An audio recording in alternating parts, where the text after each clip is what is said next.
mak ayah duk jauh. Jadi awak kena berdikari sendirilah. Kalau sebelum ni tidur je kena kejut. Kan kena berlatih lah. Okey, so hari ni cikgu akan sambung perbincangan kertas 2. Ingat tak yang cikgu bagi sebelum kita test hari tu? Yang mana cikgu ada bagi tugasan ada setengah-setengah pelajar tu ada yang tak hantar. Jadi cuba kita tengok hari ni apa tugasan yang kita nak buat.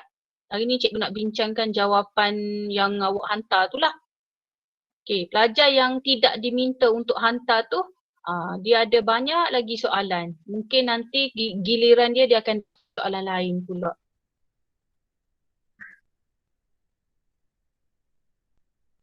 Okay, jadi mungkin awak kalau ada 2 device, awak boleh bukalah soalan PDF hari tu.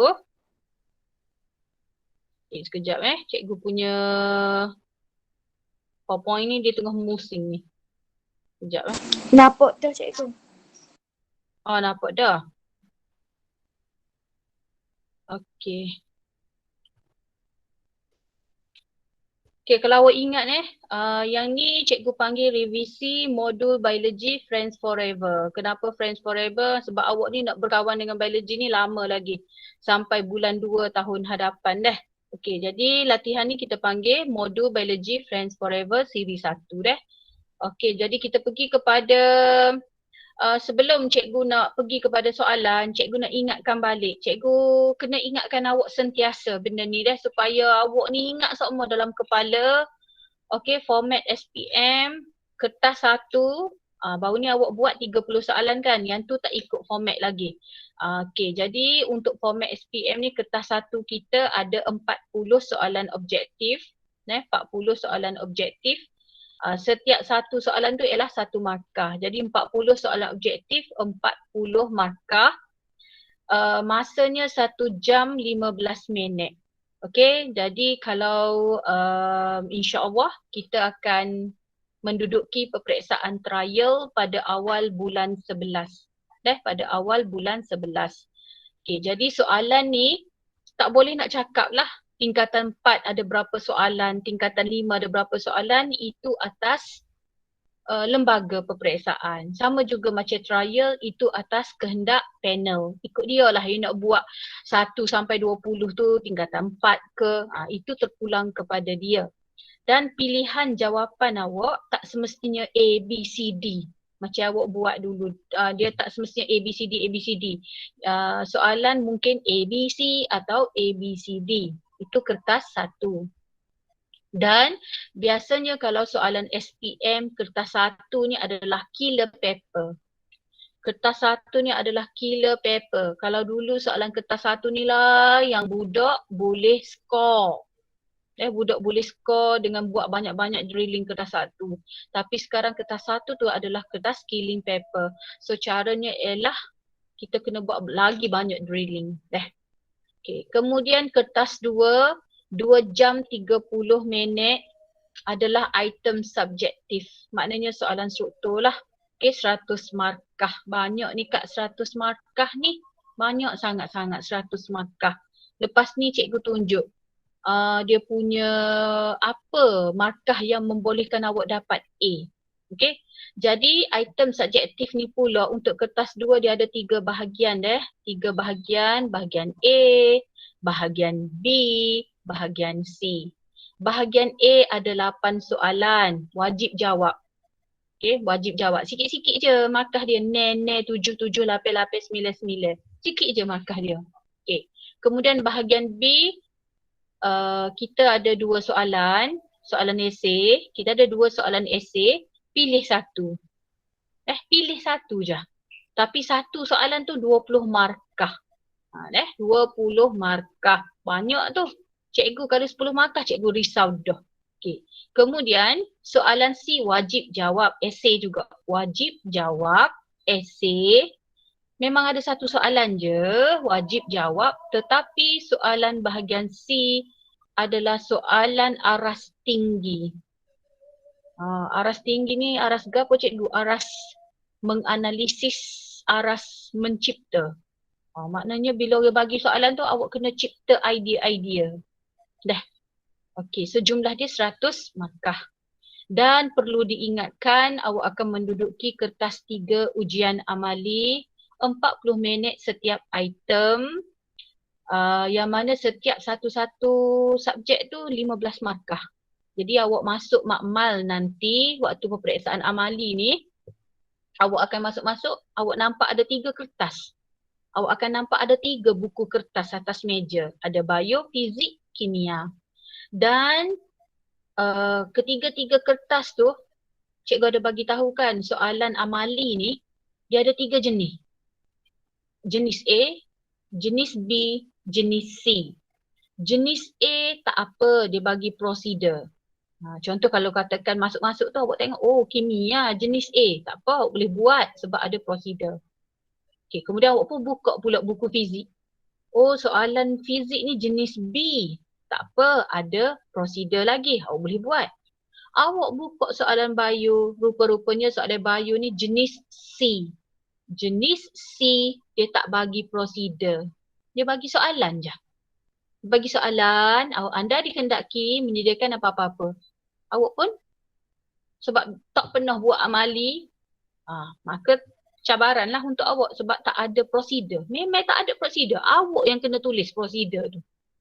Dah. Jadi, cikgu sama ke tiap-tiap tahun? Soalan bio ni mesti jenis C? Tak semestinya. Tiap-tiap tahun dia akan berubah-ubah. Mungkin tahun ni bio jenis A, kimia jenis C. Mungkin tahun depan bio jenis B, kimia jenis A, fizik jenis C. So ingatlah, amali ni dia ada 3 jenis soalan. A dan B tak apa, dia bagi prosedur. Bahagian C tu tidak berpandu, maknanya tak ada prosedur. Jadi insya-Allah nanti bila kita bersemuka nanti, bila memang cikgu nak drilling amali, kita nak buat banyak amali yang kita tak sempat buat tu.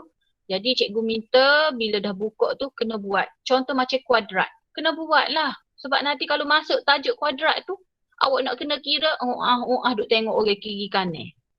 Okey? Okey, kemudian, ni kertas 1. Tolong siapa-siapa yang nak mula drilling diri sendiri, nak buat latihan sendiri. Okey, kita ada 40 soalan. Ni cikgu ni bagi teknik dia ni. Okey, bagi teknik dia ni. Kira berceramah dah dekat awak ni. Okey, jadi untuk kertas 1 ni, awak kena letak setiap kali aku buat soalan 40 soalan, aku kena duduk macam ni je. Awak kena duduk dekat level ni je. Barulah awak ada peluang untuk dapat A+. Awak nampak tak? Kalau awak masih lagi, cikgu right, cikgu tengok lah budak ni dapat 17/40. Maknanya awak ni golongan sederhana, awak dapat C dalam tangan. InsyaAllah C lah dalam tangan SPM. Tapi kalau awak betul 29 ni sebenarnya pun tak sedap juga. 29 hingga 34 ni sebenarnya awak ni layak dapat B+. Tapi kalau betul-betul nak dapat A solid, A+, ni 35, 36, 37, 38, 39, 40. Mesti. Jadi awak semua kena letak dalam kepala awak set mind awak, aku kena betul 35 hingga 40 untuk dapat A solid cemerlang biologi, kertas 1. Tolong Jadi nanti cikgu akan kenal pasti murid yang kurang daripada 10 ni sangat-sangat lemah. Yang ni letih sangat-sangat ni. Memang cikgu kena, orang kata kalau orang lain kita suntik bagi antibiotik, yang ni kena bagi gapo tak tahu ni. Okey? So awak letak dalam kepala awak. InsyaAllah murid Zainab boleh buat. Okey, kemudian, yang ni cikgu tak bagi terang dah. Cikgu terang dah tadi. Okey. Kemudian, yang ni cikgu kata tadi, esei tadi. Ni. 1 soalan bahagian C, wajib jawab 20 markah, aras paling tinggi sekali, iaitu aras mencipta 20 markah ke aras paling tinggi. Jadi untuk trial nanti awak akan menduduki kertas yang betul-betul ikut format SPM. Akan betul-betul ikut format SPM. So kalau tengok sini bahagian A 8 soalan jawab semua. Bahagian B 2 soalan, pilih 1 sahaja yang awak berkenan, yang awak bukan setakat berkenan, maknanya awak ada pengetahuan tentang soalan itu sebanyak 80%, baru jawab.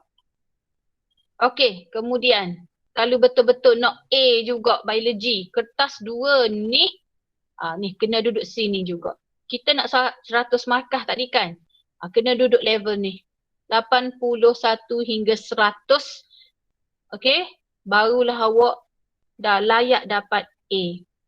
Tahun lepas cikgu nak cerita sikit tahun lepas yang SPM 2020 tu. 5 amanah, tahu kan 5 amanah yang ada Kak Iman, Adeline, Marsha. Dia orang selalu ni bertanding ni. Aku dapat berapa, aku dapat berapa. So kebanyakan ni duduk level yang ni. Dia duduk level yang ni. 81 hingga 90. Sebab tu geng-geng dia orang dapat A solid A+.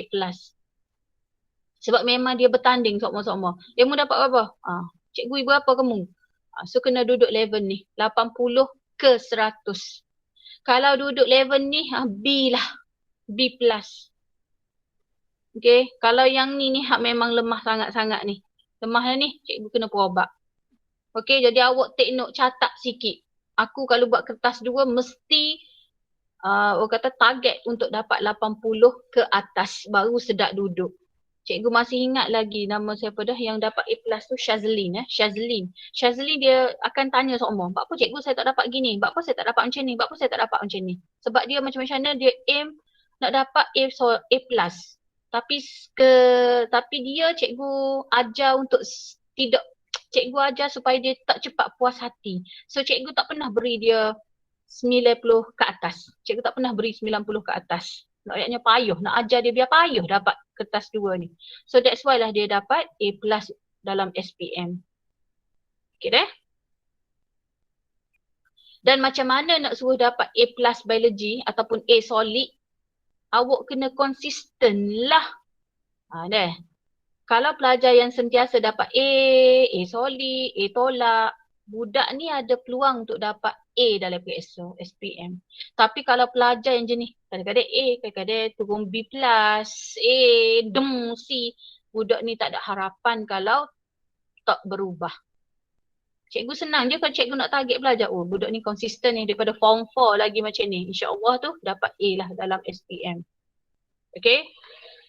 Okay, seterusnya. Sebab kita ni nak bincang tentang kertas 2. Jadi kertas 2 ni soalan struktur.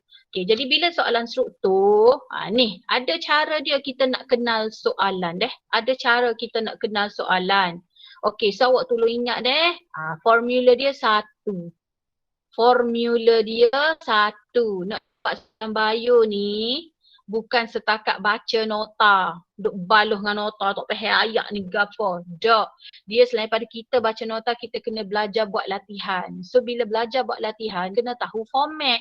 Kena tahu trik dia, cara dia. Okey, jadi soalan kertas 2 ni struktur, format dia ialah 1. Formula dia ialah 1. Gapo dia 1? Nombor 1, awak kena tengok stimulusnya apa. S ni ialah stimulus. Setiap kali baca soalan bio kena tengok stimulus. Stimulus ni gapo? Rangsangan. Rangsangan tu akan bantu awak jawab soalan. Kebanyakan daripada awak terbolang. Awak tak tengok pun rajah. Awak cepat-cepat nak jawab soalan. Okey, jadi stimulus ni rangsangan. Okey, dan rangsangan tu mungkin dia beri rajah. Okey, dia mungkin beri rajah dan perhatikan betul-betul gambar rajah yang diberi. Jika perlu label semua yang diminta, jangan tertinggal. Ingat tak baru ni awak tak tengok betul-betul soalan baru ni menyebabkan awak hilang 4 markah dekat tindak balas bersandarkan cahaya dengan hasil tu. Hilang 4 markah. Okey, yang kedua, stimulus rangsangan mungkin juga dia beri dalam bentuk pernyataan ayat panjang-panjang. Dia bagi cerita, dia bagi ayat. Okey, jadi pernyataan tu kena baca keseluruhan pernyataan dan gariskan kata kunci. Cari apa yang penting dalam soalan tu. Nak tak pernyataan tu nak cerita tentang apa? Itulah yang dipanggil kata kunci. Okey. Kalau awak betul-betul nak jadi pelajar sains, nak meneruskan dalam bidang sains selepas ini, awak kena ada ni kemahiran baca pernyataan ni. Awak kena baca. Sebab kalau awak malas nak baca, tengok segitu, amat berbahayalah bagi pelajar kelas sains. Okay. Kemudian yang ketiga, kalau stimulus rangsangan dia bagi dalam bentuk jadual, dia bagi dalam bentuk graf, awak kena perhatikan nilai tertinggi, nilai terendah dan graf atau jadual tu tentang apa. Tajuknya apa. So kena tengok selalu, mana nilai tertinggi, mana nilai terendah. Kalau dia bagi stimulus rangsangan dalam bentuk jadual atau graf. Ni cikgu bagi teknik dia ni. Kalau sekolah lain panggil cikgu kena bayar ni cikgu bagi teknik. Tapi SMK Zainab, tengok cikgu dah bagi siap-siap ni. Okay. Kemudian arahan. Tengok soalan nak bagi arahan apa. Dia suruh kita terangkan ke? Kalau terangkan ada teknik nak jawab dia.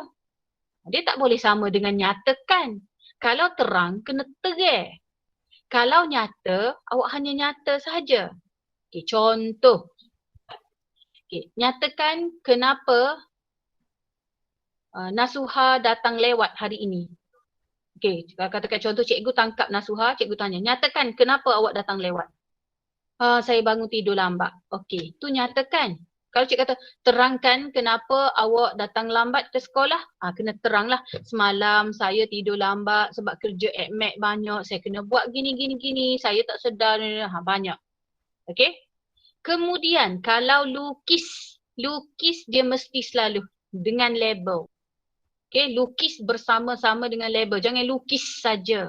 Okay, kemudian berikan pendapat anda. Okay, kalau berikan pendapat kena stand dulu. Apa pendapat awak dan jelaskan. Okay, kena tahu arahan kita nak apa tu yang awak bila terang jawapan tu.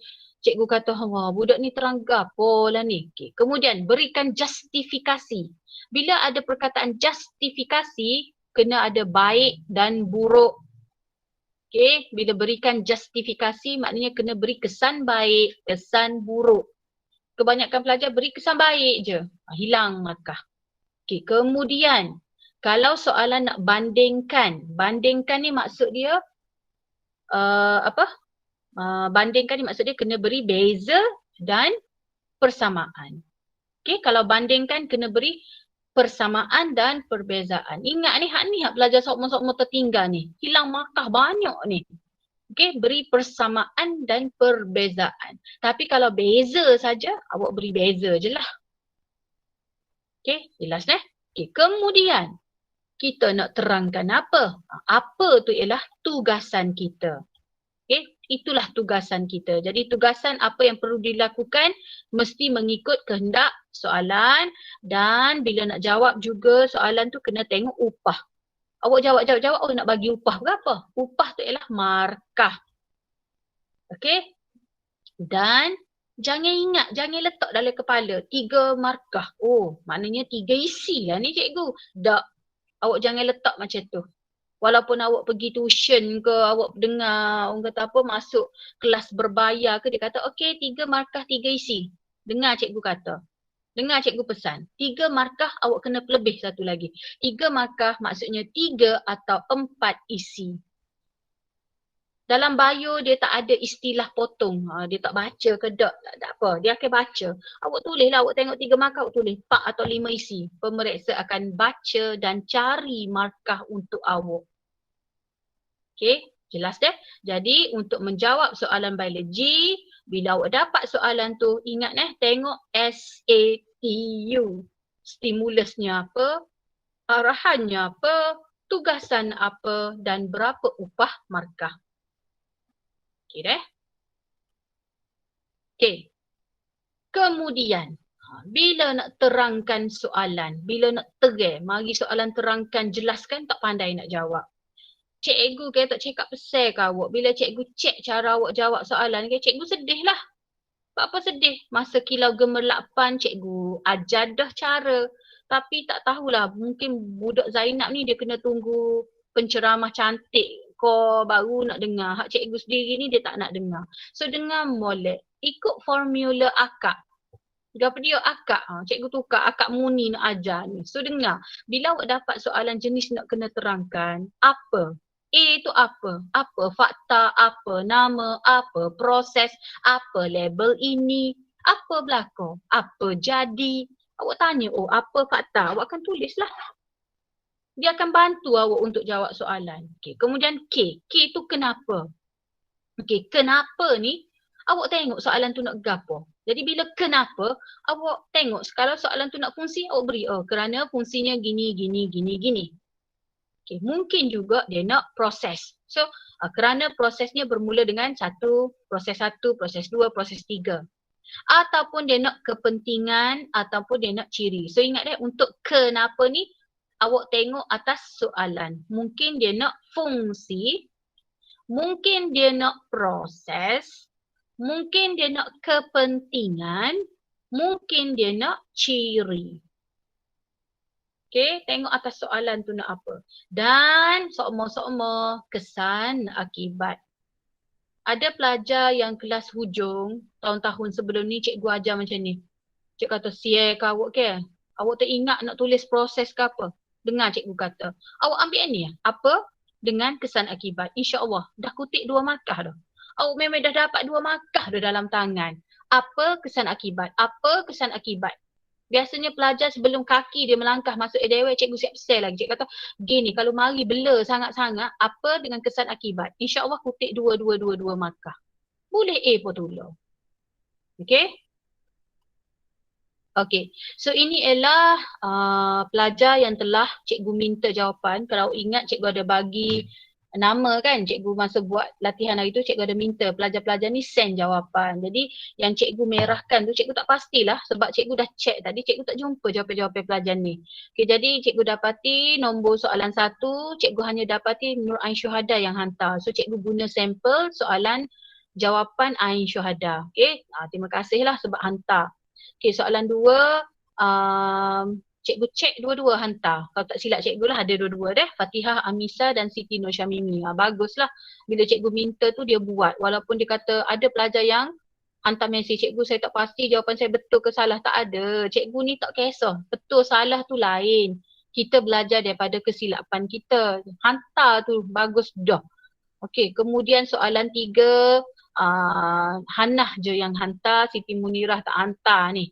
Maybe sebab rasa malam tu Siti Munirah tak masuk kelas ke macam mana. Tapi kena check lah. Apa-apa perkara cikgu akan beritahu dalam WhatsApp ke. So awak kena scroll down lah semua. Okay. 4, cikgu hanya gunakan jawapan ni Irfan Natasha. Sebab cikgu rasa cikgu cari yang puteri tak ada. Okay, soalan 5, cikgu gunakan sampel jawapan ni Arisha Balkis. Okay, terima kasih. Okay, kemudian soalan 6 ni bagus. Dua-dua hantar cikgu Damia dengan Wan Nur Alia. Soalan 7 pun bagus. Aini Sofia dengan dia. Soalan 8 cikgu tak ada nak check tadi. Okay, jadi nanti kalau pelajar yang ada di sini, macam contoh soalan 8 cikgu tak sempat nak check. Kalau belum hantar boleh hantar lagi. Sebab cikgu tak settle lagi soalan 8 ni. Okay. Okay, dan pelajar yang tak terlibat, dia akan terlibat untuk soalan kertas 2 lain kali. Okay, kita pergi kepada soalan 1. Baru nak baca. Okay, soalan 1 dah. Rajah 1.1 menunjukkan struktur satu sel tumbuhan. Kenapa kita kata struktur satu sel tumbuhan? Sebab kita nampak di sini ada dinding sel. Okay, soalan A, namakan struktur-struktur yang berlabel P dan Q. Namakan struktur-struktur yang berlabel P dan Q. So dia suruh nama je lah. Okay, jadi P ialah ingatlah kalau yang hitam macam ni tak ada benda lain dah. Mesti nukleus. Okay, mesti nukleus. Dan cikgu buat siap-siap dah nota ni. Apa ciri dia? Awak kena tahu bezakan ciri dan fungsi. Okay, kalau nukleus ni dia berbentuk sfera, ada kromosom, nukleolus dan nukleoplasma. So bila ada kromosom maka fungsinya ialah mengandungi DNA.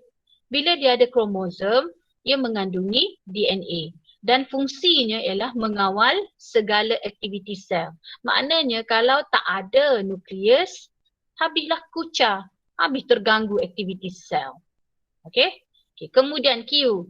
Q ni vakul. So kenapa vakul ni? Vakul awak ingat dia macam kantung.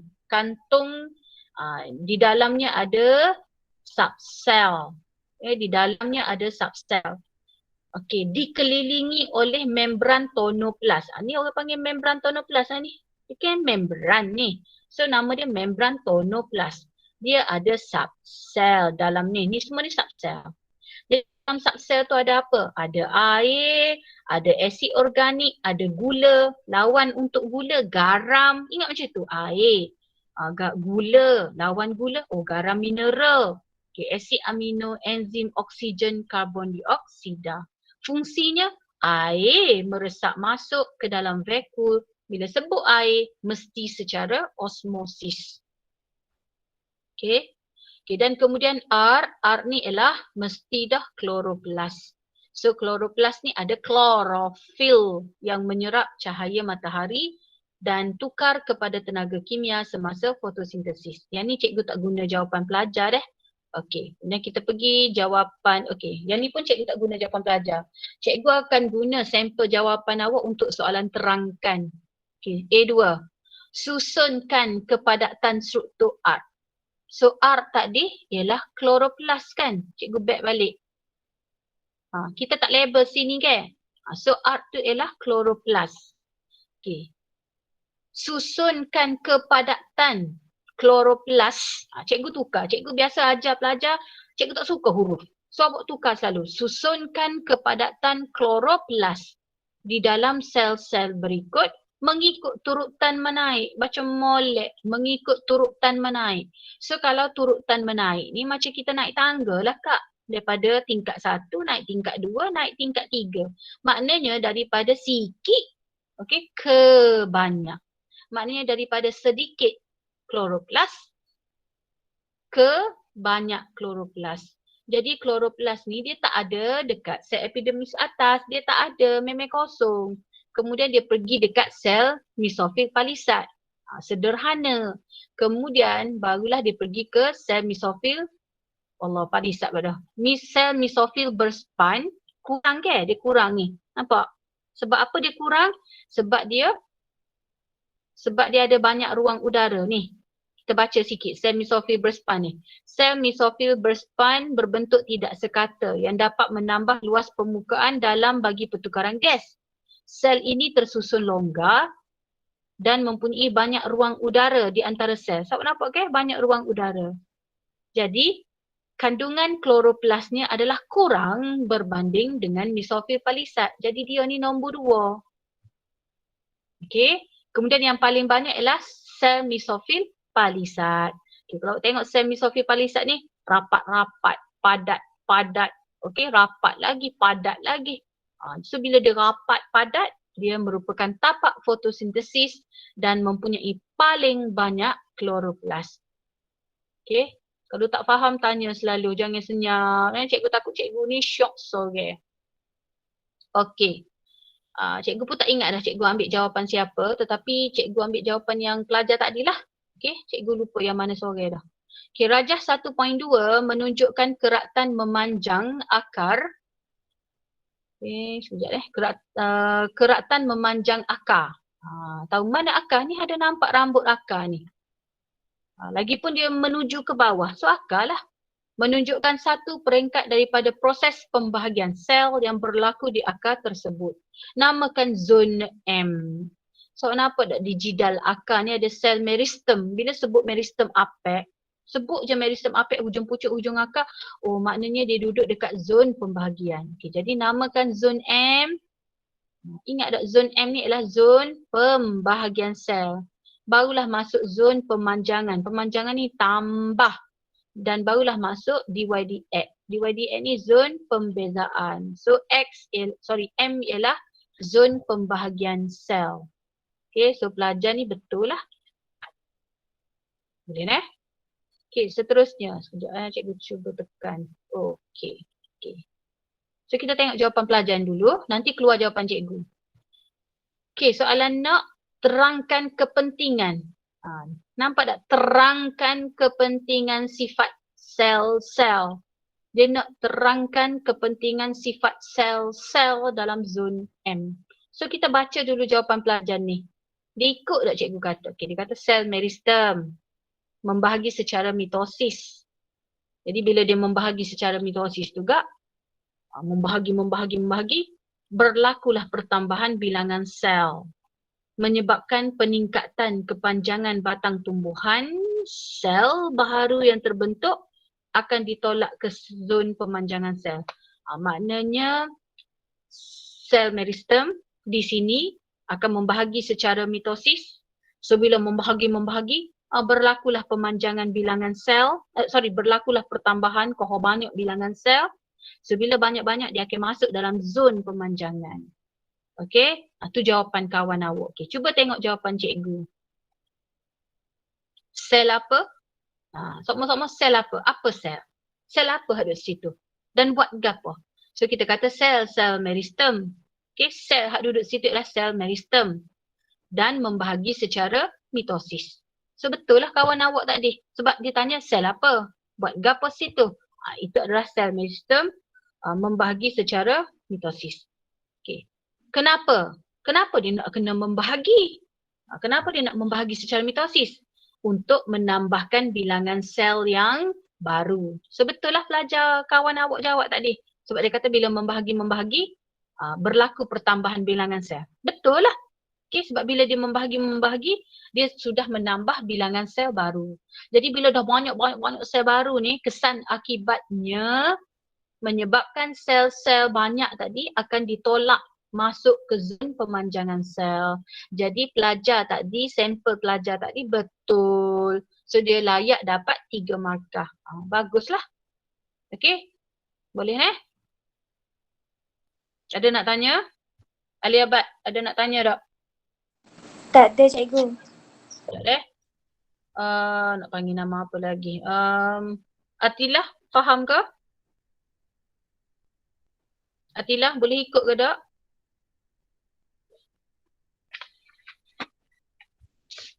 Atilah. Di mana Atilah ni? Azuha boleh ikut tak? Boleh cikgu. Okey. Okey, kita pergi soalan. Habis dah soalan. Ya ke habis dah soalan? Habis dah soalan ke? Sebab tu je kata, walaupun nampak soalan 8 soalan, tapi sebenarnya dia sikit-sikit. 7. Okey, untuk pengetahuan awak, walaupun kita ada 8 soalan, tapi 6, maknanya soalan 1, soalan 2, 6 markah. 6, 7, 8, 9, dia macam tu. Okey? Okey, soalan 2. Satu eksperimen telah dijalankan ke atas keratan batang sawi yang direndam dalam larutan sukrosa 0.5%. Ni lah orang panggil stimulus, Kak. Ni lah stimulus tadi, rangsangan tadi kita kena baca. Okay, so dia guna batang sawi. Ingat bila dia guna keratan batang lah. Kalau dia guna jalur lah. Okay, yang direndam dalam larutan sukrosa 0.5% dan larutan sukrosa 1.0%. Baca molek soalan. Selepas 30 minit, keputusan yang diperoleh ditunjukkan dalam rajah 2.1 dan 2.2. So kalau awak tengok sini, dia tunjuk dah keputusan. Jadi straight lah cikgu untuk 0.5%. Okay, jadi pelajar, awak cuma ada 2 larutan jahlon ni. 0.5 dengan 1.0. Kalau ikut matematik lah, hak mana paling pekat?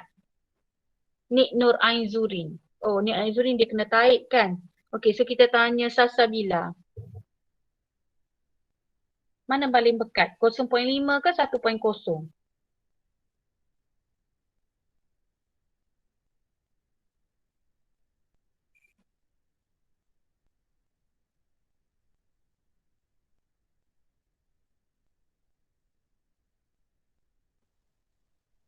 Salsabila, hak mana pekat? 0.5 ke 1?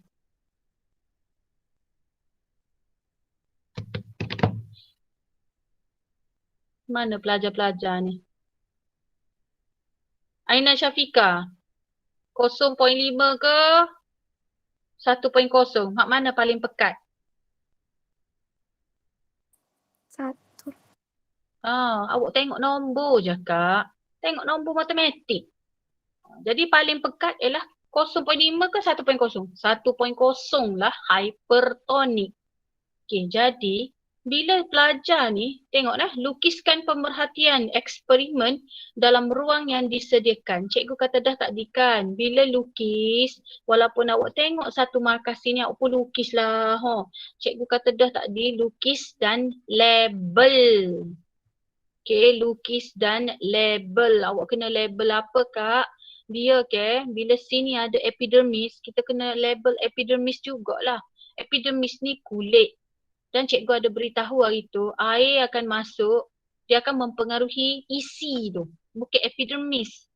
Okey, jadi bila hak ni paling pekat, maka dia akan jadi macam mana? Okey, katakan cikgu lukis. Larutan pekat. Larutan ni pekat. Larutan ni hak pekat. So maknanya air sikit. Sebab apa dia pekat? Sebab dia air sikit lah. Sukrosa tu banyak. Sukrosa ni gula. So air sikit. Jadi automatik bila air sedikit di luar, maka air di dalam batang sawi banyak. Dia memang macam tu. Bila kita dah tentukan, oh luar sikit air, maka air dalam batang sawi banyak. Osmosis, air banyak pergi ke air sikit. So air banyak ni akan keluar lah. So bila dia keluar, apa jadi kepada isinya? Alia Farhana, apa jadi kepada isi batang sawi Alia Farhana? Dia jadi macam kecil gitu ke? Dia jadi kecut lah. Sebab air keluar. So bila jadi kecut, okay, sahur nak lukis belah mana? Nak lukis belah sini ke? So dia kecut masuk dalam kak. Dia kecut masuk ke dalam. So kena lukis lah. Oh ni lah epidermis. Ni epidermis. Jadi yang kecut masuk ke dalam tu lah isi. Sebab apa? Cikgu dia kecut. Air keluar. Cikgu kalau saya lukis belah sini boleh? Boleh juga pelajar. Awak boleh nak lukis kiri ke kanan ke. Cuma bezanya awak labelkan mana kulitnya. So ni lah kulit dia. Epidermisnya. So awak nampak tak? Ni isi ni masuk dalam ni. Awak nak lukis belah mana tak apa, tak ada masalah. Cuma yang membezakannya ialah kulit itu, epidermis tu. Dan isinya, isi tu masuk dalam. So nampak tak? Isi tu masuk dalam. Dia kecut ke dalam. Okay, jadi dua-dua pelajar ni salah. Lepas tu cikgu kenapa dia lukis macam ni? Okey, dia lukis macam ni kerana 0.5 adalah isotonik. Isotonik maknanya air masuk dan air keluar sama. Boleh Okey, boleh buat salahnya. Okey, seterusnya. Padankan dengan keadaan sel yang betul pada rajah 2.2. So keadaan sel tadi, dia bila dia kecut, itu kita panggil dia plasmolisis. Plasmolisis. Okey, plasmolisis ni apa? Dia jadi kecut, kurus, lembek, melengkung ke dalam, dia kecut, dia masuk dalam. Kerana diletakkan dalam larutan hypertonik 1.0 tadi, hypertonik terhadap sel jalur, bukan jalur batang sawi. Ini sebab cikgu ambil daripada kertas 1 itu. Jadi apa jadi? Air meresap keluar dari sel ke larutan persekitaran. Jadi bila air keluar secara osmosis, maka sel tu jadi jalur batang sawi tu jadi kurus, lembek, kecut. So kita panggil dia fenomena plasmolisis. Jelas Okey, seterusnya. Cikgu sambung sikit cikgu sekali dengan waktu tutorial selalu. InsyaAllah dalam 1.25 macam tu kita stop lah. Okey, seorang pelajar telah membuat jeruk mangga. Baca selalu, jeruk mangga. Dengan memotong mangga kepada kepingan yang kecil. Ni lah orang panggil stimulus tadi. Kena baca, kena garis, cari. Mana kata kunci? Kata kunci dia ialah mangga kepingan kecil. Kemudian dia merendam kepingan mangga tersebut ke dalam larutan gula. Ni kata kunci juga ni. Ni semua ni kata kunci. Kepingan kecil masukkan ke dalam larutan gula selama 2 minggu. Okey, terangkan mengapa mangga tu dipotong kepada potongan yang kecil. Jadi cikgu ada ajar awak kan, kecil-kecil belipak-belipak, kecil-kecil belipak-belipak, banyak-banyak, kecil-kecil belipak-belipak, banyak-banyak. Apa dia tu? Semuanya untuk meningkatkan jumlah luas permukaan mangga supaya meningkatkan kadar resapan air dari mangga ke larutan gula. Air dari mangga pergi ke larutan gula. Ni jawapan pelajar kita. Okey, cuba tengok jawapan cikgu. So, apa tujuan kita potong-potong dia kecil? Betul. Jadi kawan awak betul, untuk meningkatkan luas permukaan. Untuk meningkatkan jumlah luas permukaan mangga. Okey, so pelajar ni dapat 1 markah. Okey, cikgu kata kenapa? Sebab untuk lebih banyak gula meresap masuk ke dalam mangga. Okey, sebab air keluar, gula yang masuk. Sebab tu bila kita makan jeruk, kita rasa mangga tu manis. Okey, jadi kalau tak nak jawab yang ni tak apa. Sebab bila lebih banyak air meresap keluar dari mangga secara osmosis. Salah cikgu ni. Sepatutnya dia kena tulis dari sel mangga. Dia bukan daripada mangga dah. Daripada sel mangga secara osmosis ke larutan persekitaran. So jawapan pelajar ni supaya meningkatkan kadar resapan air. Salah. Apa cikgu salah? Betul lah meningkatkan kadar resapan air dari mangga. Dia bukan resapan dah. Dia osmosis. Oh, jadi resapan dengan osmosis ni lain lah cikgu. Lain lah. Kalau resapan ringkas.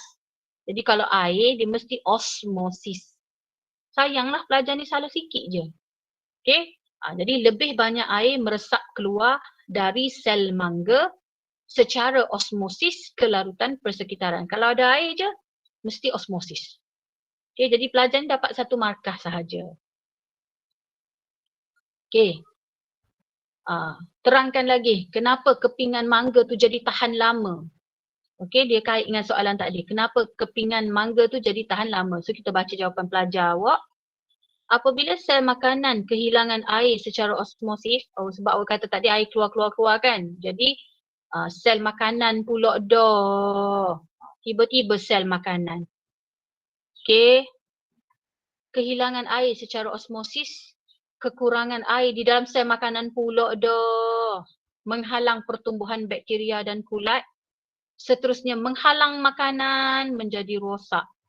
Penambahan pengawetan menjadikan larutan sekeliling makanan hypertonik. Okey, dia kata larutan tu hypertonik terhadap sel makanan pula dah. Maka air akan hilang daripada sel makanan dan tidak sesuai bagi pertumbuhan mikroorganisma. Okey, pelajar ni ada idea. Pelajar ni bagus. Dia ada idea tetapi dia terbolas. Dia terbolas. Cikgu tak boleh kok kalau saya guna sel makanan. Mangga tu makanan lah. Tak boleh. Okey, tak boleh. Kalau mangga lah. Dan bila dia melibatkan sel, kena sebutlah sel mangga. Tengok cikgu tadi. Cikgu tersilap tulis mangga. Salah. Okey, so kena hati-hati. Okey, jadi ikut aturan cikgu, betul pelajar ni ada idea ni. Dia dapat markah untuk ni. Kalau cikgu baca ni, dia kata, sekejap penambahan pengawetan menjadikan larutan sekeliling hypertonik. Dia dapat markah 1 markah. Sebab dia kata larutan tu dah jadi hypertonik terhadap sel makanan. Dia dapat markah sebab kita dah salah kat sini. Tapi kita beri betul lah. Maknanya kita, kata apa kita punish dia sekali je. Bio ni kita hukum dia sekali je. Kita beri salah mula-mula je. Lepas tu kita bacalah jawapan pelajar tu. Okay jadi ingat apa larutan gula tu? Apa larutan gula tu? Larutan gula tu ialah hypertonik terhadap sel mangga. Cikgu, kalau saya tulis larutan gula, larutan hypertonik saja, tak ada terhadap? Salah. Tolong dengarlah, ni teknik dia ni. Cikgu bagi teknik dia ni. Kalau awak dengar yang cikgu nak mari hari Ahad nanti, Cikgu Madiana nak ceramah tu, kalau awak dengar betul-betul, lebih kurang je. Sebab kami ni sama-sama memeriksa kertas. Jadi awak pun lebih kurang je ilmu cikgu. Okay, jadi larutan gula adalah larutan hypertonik terhadap siapa? Terhadap sel mangga. Kena ada macam ni baru dapat 1 markah. Okay, so apa proses dia? Bila gula tu hypertonik? Okey, menyebabkan air meresap keluar dari sel mangga pergi mana? pergi ke larutan persekitaran secara osmosis. Air pun keluar secara osmosis. Menyebabkan mangga menjadi terhidrat. Tak apa, sini tak apa, tak ada sel. Sebab mangga tu memang akan jadi kering. Jadi mangga menjadi terhidrat atau kering kontang ataupun tak ada air deh. So pelajar ni dapat deh. So dia kata maka air akan hilang daripada, okey. So dia dapat satu markah lagi. Okey, air akan hilang daripada sel, boleh? Okey, so kesan akibatnya kita tak boleh sebut dah mangga tahan lama sebab dah ada dalam soalan. Okey, jadi kita pun fikir, oh kenapa dia tahan lama? Sebab bila tak ada air, mikroorganisma tidak dapat hidup ataupun mikroorganisma tidak dapat membiak tanpa air, mangga tidak rosak. Awak kata cikgu tu cikgu guna mangga tidak rosak. Tak apa, betul. Sebab sini dia kata mangga tahan lama. So kita tukarlah, oh mangga tidak rosak. Jadi sebenarnya ni satu markah, air keluar secara osmosis ni satu markah, mangga jadi terhidrat satu markah, mikroorganisma tidak dapat membiak satu markah, mangga tidak rosak, semua ni satu markah. Jadi kita akan carilah mana-mana jawapan pelajar ni, dia akan dapat satu markah. Tapi maksimum 2 markah. Ada nak tanya? Okay, cikgu buka peluang lah selama 5 minit ni untuk tanya. Cepat sebelum cikgu masuk pada soalan lain. Yes. Siapa ni? Saya. Siapa ni? Nasuha. Okay, Nasuha. Apa ni ke? Kalau macam osmosis, kita contohlah kita jawapan ya, kita kata air meresap keluar dari sel mangga secara osmosis ke? Memang kena lihat juga ke secara osmosis ke larutan persekitaran. Yes. Kau tak apa? Ingat deh. Yes, kena ada. Sebab apa? Pernah tak cikgu kata itu tentang pengangkutan xylem tu? Bila ada tentang nak angkut, kena ada dari mana nak ke mana. Okay, dari mana nak ke mana. Okay? Okay lagi? Ada soalan lagi? Cikgu memang kena guna kataan meresap ke kalau kita guna kataan bergerak keluar boleh? Okey, tak boleh. Tak boleh. Mesti meresap. Okey, katakan awak pergi tuition, cikgu tuition kata okey bolehlah bergerak. Okey macam ni, dengar cikgu ajar dah. Skema ni cikgu tak berani nak cakap sebab skema ni kadang-kadang dia kata okey terimalah bergerak. Katakan tahun ni dia tengok ramainya budak buat bergerak. Terimalah bergerak. Cikgu tak nak ajar benda gitu. Cikgu nak ajar benda betul selalu. Jadi sebab kadang-kadang ada tahun bergerak tak terima. Okey, ada tahun ball awak bergeraknya tak terima. Contoh macam membran plasma. Okey, membran plasma, membran sel pun betul. Membran plasma, membran sel betul. Dua-dua ni sama. Tetapi, nak ayatkan awak, tetapi ikut tahun lepas tak terima dah. Sebab apa dia kata? Allah lama dah cikgu awak duk ajar, takkan duk ajar benda yang tak ni lagi. Lagipun masa form 1, form 2, form 3, dah naik form 4, mesti kena ajar benda betul dah. Membran plasma. So tak terima habis membran sel. Jadi cikgu nak ajar cara betul selalu ke awak. Jadi tak nak bergerak dah, mesti meresap. Okey, lagi. Jangan satu lagi nak bagi tahu kalau jangan tukar dengan menyerap. Meresap dengan menyerap. Inilah semua pelajar salah. Meresap dengan menyerap. Lain Okey, lagi. Penyerapan. Cikgu, kalau yes. larutan persekitaran tu kita larutan gula? Boleh. Larutan persekitaran atau larutan gula atau larutan garam. Boleh. Okey, lagi.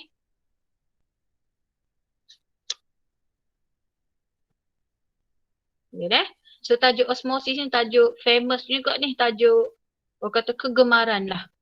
Okey, kalau habis kita pergi kepada soalan 3. Okey, cikgu janji saat ni 2:20 kan cikgu nak berhenti dah.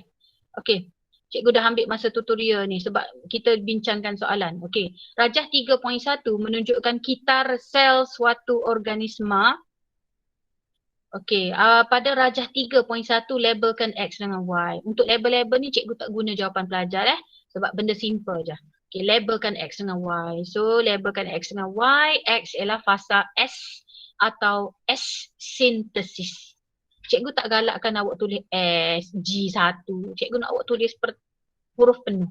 So fasa sintesis, Y cytokinesis. Okay, kalau awak ingat ni G1, S, G2, yang ni pokmak ni. P, M, A, T. Pokmak sebab dia mitosis, kemudian cytokinesis. Okay, soalan A2. Cikgu pun lupa dah cikgu ambil jawapan siapa ni. Tuan dia share lah tulisan dia tu. Huraikan apakah yang berlaku semasa X. Cikgu, kalau saya kata apa X, tak ada markah dah. Sebab sini kita dah label dah. Kita dah label dah dia. So tak ada apa X tak boleh. So apa berlaku semasa X? Okay, jadi semasa X tu ialah DNA. Oh sorry, cikgu baca jawapan dulu. Sintesis DNA berlaku apabila DNA dalam nukleus menjalani replikasi. Setiap kromosom akan mengganda menjadi 2 kromatik seiras, 2 markah. Okay, so kita tengok jawapan cikgu. Okay, apa berlaku semasa X? DNA dalam nukleus menjalani replikasi. Pelajar kata sintesis DNA berlaku. Sintesis DNA berlaku. Sintesis DNA berlaku. Tak dapat markah lagi.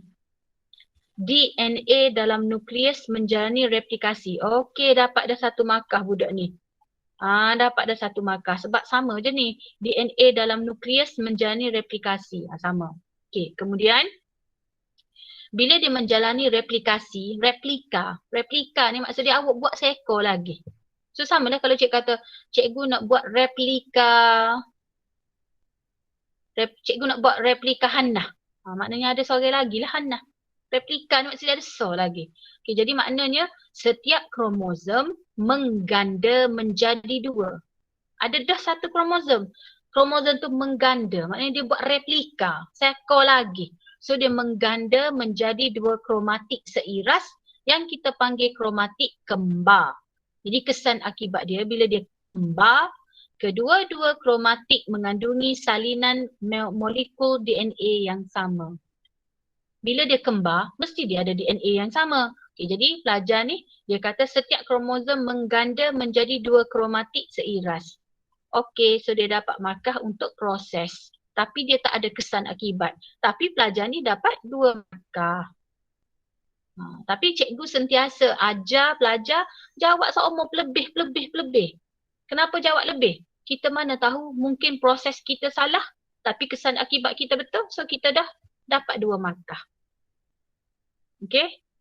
Boleh dah? Okey, soalan seterusnya. Seorang peladang mahu menghasilkan pokok. Cikgu rasa ini jawapan Hannah lah. Betul tak Hannah? Ya. Bunyi gitu. Okey, seorang peladang mahu menghasilkan pokok pisang dalam jumlah yang banyak. Dia nak hasil dalam jumlah yang banyak dalam masa yang singkat. Oh, masa singkat tapi nak banyak. Untuk tujuan komersial. Nyatakan teknik yang boleh digunakan dan huraikan teknik tersebut. Okey, kita baca jawapan Hannah dulu. Hannah kata teknik pengkulturan tisu tumbuhan. Yalah, tisu tumbuhan lah sebab guna pisang. Okey. Teknik ini dapat menghasilkan anak-anak pokok melalui pengkucuran sel-sel induknya tanpa melalui proses persenyawaan. Soalan ni nyatakan teknik, awak dah nyata. Tapi awak tak hurai. So bila hurai, dia sama dengan apa? Dia sama dengan terangkan. Okay, jadi tengok jawapan cikgu. Apa teknik tu? Teknik kultur tisu. Okay, so Hannah kata teknik pengkulturan tisu tumbuhan. Betul lah. 1 markah. Okay. Kenapa? Cikgu kata tadi. Nak ciri ke, nak fungsi ke, nak kepentingan ke, nak proses? Mesti kena cerita proses. Sebab kita nak hurai teknik ni. Okey, jadi cikgu hurai lah. Mula-mula kita ambil cebisan tisu atau cebisan explant daripada pokok pisang. Ikutlah nak ambil mana cebisan tisu tu. Awak nak ambil tisu meristem boleh, nak ambil tunas pucuk boleh, nak ambil tunas sisi boleh, nak ambil hujung akar boleh. Awak faham ke daripada pokok pisang tu, awak ambil sikit je cebisan tisu. Ikut awak nak ambil kat mana-mana. Dekat pucuk pisang ke, dekat sisi tunas sisi pisang ke, dekat hujung akar pisang boleh berlaku. Okay. Kemudian explant tadi akan dimasukkan ke dalam medium kultur. Ni awak nampak tak macam ada benda putih dalam ni. Itu yang kita panggil medium kultur. Dalam medium ni ada fitohormon seperti oksin dan ada mikronutrien dan makronutrien. Dan kita akan letakkan dalam incubator peti sejuk yang bersuhu optimum 37 darjah Celsius pada pH yang sesuai. Sebenarnya proses kutur tisu ni panjang, tapi sebab 3 markah cikgu ambil yang penting-penting saja. Jadi kesan akibat dia, nanti sel tu akan membahagi secara mitosis, membentuk kalus, dan kalus akan berkembang menjadi banyak anak pokok. Kita panggil plantlet, anak pokok. Dan bila sebut mitosis, anak pokok tu seiras dari segi apa? Seiras dari segi 3 benda. Dia seiras, jangan kata sama deh, kena sebut seiras. Seiras dari segi kandungan genetik, seiras dari segi bilangan kromosom, seiras dari segi ciri fizikal. Sebab tu dalam satu botol ni awak akan dapat banyak anak pokok, ada 10 anak pokok yang sama. Sama dari segi, bukan sama deh, seiras dari segi kandungan genetik, seiras dari segi bilangan kromosom, seiras dari segi ciri fizikal. So, kalau kita tengok jawapan Hannah, menghasilkan anak pokok melalui pengkuturan sel-sel induk. Gapo sel induk? Tanpa melalui proses persenyawaan. Jadi Hannah dapat 1 markah sahaja sebab dia tak terangkan proses atau teknik. Okey? Jelas Okey. Kita pergi sikit lagi. Soalan 4. Raja 4.1 menunjukkan keadaan toraks semasa proses J dan proses K dalam mekanisme pernafasan. So namakan proses J dan K. Okay, kalau cikgu tengok sini lah, cikgu tengok dekat diafragma. So J ni cikgu tengok lepir. Jadi J ialah tarikan nafas, K ialah hembusan nafas. So dapat 2 markah. Okay. Okey, nyatakan 3 perbezaan antara proses J. Dia nak proses proses J dan K. So kita tengok jawapan pelajar dulu. Cikgu pun lupa jawapan siapa ni.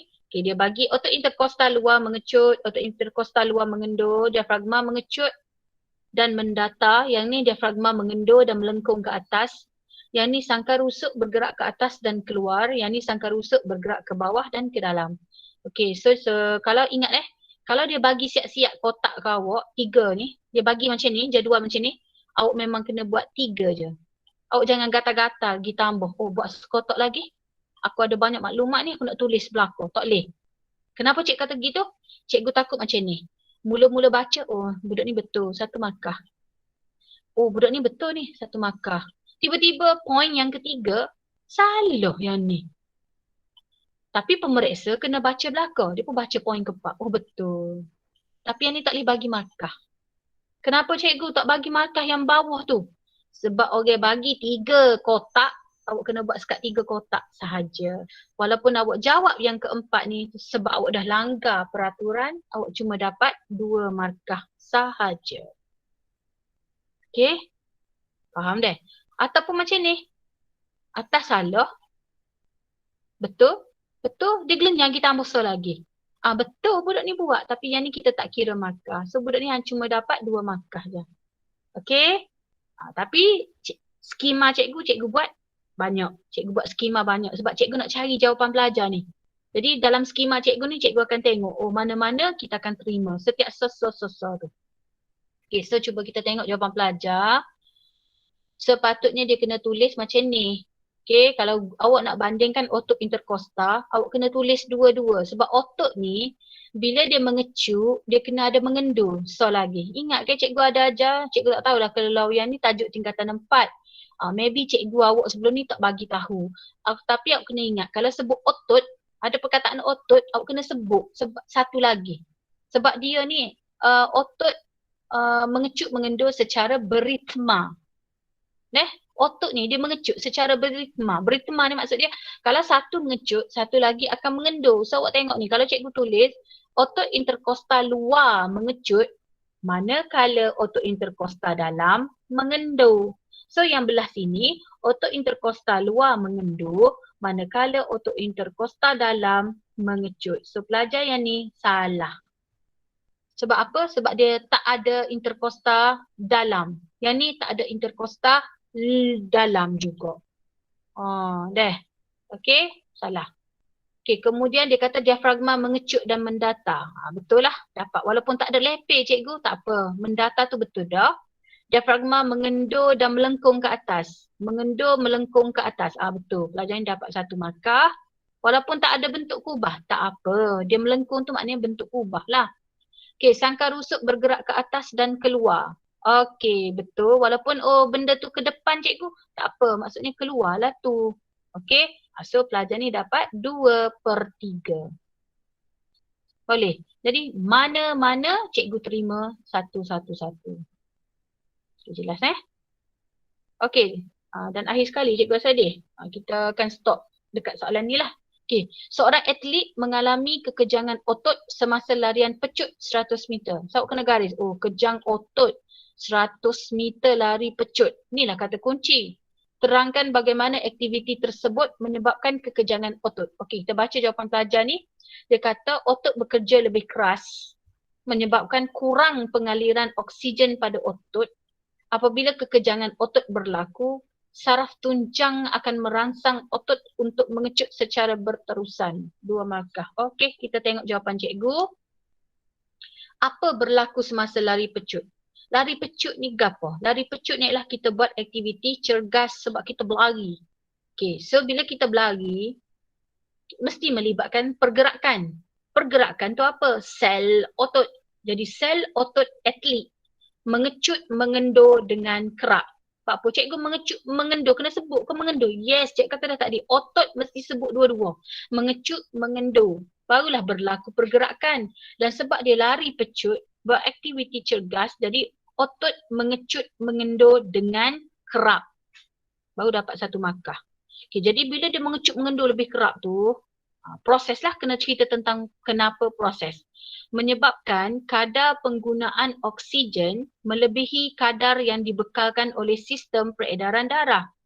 Dia nak mengecut, mengendur tu sebab dia nak bakar glukosa. Jadi dia guna banyak oksigen melebihi daripada badan kita beri. Cikgu buat apa dia guna banyak oksigen melebihi daripada badan kita beri? Sebab masa awak berlari, awak tak cukup oksigen. Jadi hak badan awak guna banyak. Okey. Jadi bila macam tu, otot awak akan berada dalam keadaan kekurangan oksigen. Dan orang panggil hutang oksigen. Sebab apa cikgu berhutang? Dia guna banyak oksigen sedangkan badan, sel darah ni, sedangkan pengangkutan oksigen oleh darah perlahan, sikit. Okey, menyebabkan glukosa tidak dapat dibakar, tidak dapat urai sepenuhnya. Glukosa tak bakar habis sebab oksigen tak cukup. Menyebabkan dia terpaksa tukar jadi asid laktik. Sebab dia tak bakar habis. Sebab apa cikgu dia tak bakar habis glukosa? Oksigen mung tak cukup. Sebab tu dia bakar sikit ya. Dia bakar, jadi bila bakar sikit tak habis, dia jadi asid laktik benda ni. Jadi kesan akibatnya, asid laktik tu adalah bertoksik, berkumpul banyak-banyak sebab tak sempat nak dipecahkan, dibakar kerana oksigen sedikit. So bila dia berkumpul banyak-banyak, dia akan jadi lesu, otot tu jadi lesu, jadi sakit otot, jadi kejang. Sebab tu kalau awak tengok, okey, sekejap dulu. Cikgu pergi yang ni dulu. Macam mana cara kita nak atasi, tak nak bagi kejang otot ni cikgu? Okey, caranya ialah setelah awak habis aktiviti cergas, awak kena tarik nafas, hembus nafas, buat aktiviti penyejukkan badan. Sebab tu kalau awak tengok lepas aerobik ke, kita akan ada seorang cooling down. Kita panggil cooling down. Apa nak cooling down? Kita nak sejuk balik tubuh kita. Sebab tu awak tengok sama bila Cikgu Nik Mahin ni kan dia suruh buat tarik nafas panjang tu. Sebab kita nak ambil oksigen banyak lah. Supaya pengambilan oksigen jadi banyak, jadi berlebihan. Jadi bila oksigen banyak, oksigen tu akan dia akan digunakan untuk memecahkan balik. Untuk memecahkan balik asid laktik yang berkumpul banyak-banyak tadi menjadi karbon dioksida, air dan tenaga, dan proses ni berlaku di hati. Jadi asid laktik akan disingkirkan, maka esok awak tidak akan kejang otot. Jadi mana-mana pelajar yang selepas merentas desa dia jadi sakit. Awak kata lu sakitnya nak semaya sakit, nak naik tangga sakit. Tu sebab awak berhutang. Sebab sel otot masih ada asid laktik. Sebab tu kadang-kadang awak tengok orang tu dia tak sakit pun lepas merentas desa sebab dia dah bayar dah hutang dia. Okay? Okay, so cikgu berhenti di sini. Dah 2.23 dah ni. Ada apa-apa nak tanya? Nanti kita next kelas kita akan sambung yang ni. Dan cikgu, sekejap deh. Cikgu kata janji kemarin nak bagi latihan esei. So cikgu akan sebut sini. Esei ni hantar minggu hadapan deh. Esei hantar minggu hadapan. Soalan 9, cikgu minta Furbish buat. Golongan Furbish Pelajar yang dalam golongan Furbish buat soalan 9, esei. Soalan 10, endeavour dan diligent. Okay, soalan 11, soalan itu lah. Sebab panjang sangat tu. Iaitu golongan super dan magnificent. Okay, jadi jawapan ni hantar minggu hadapan. Okay, ada apa-apa nak tanya sebelum kita berakhir?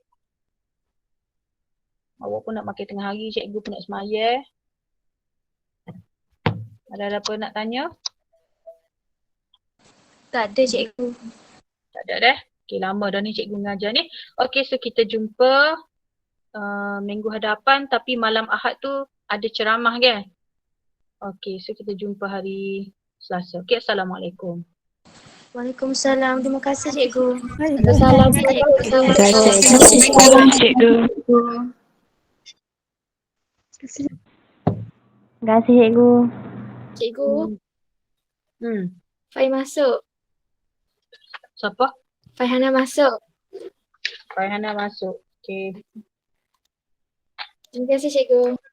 Okay.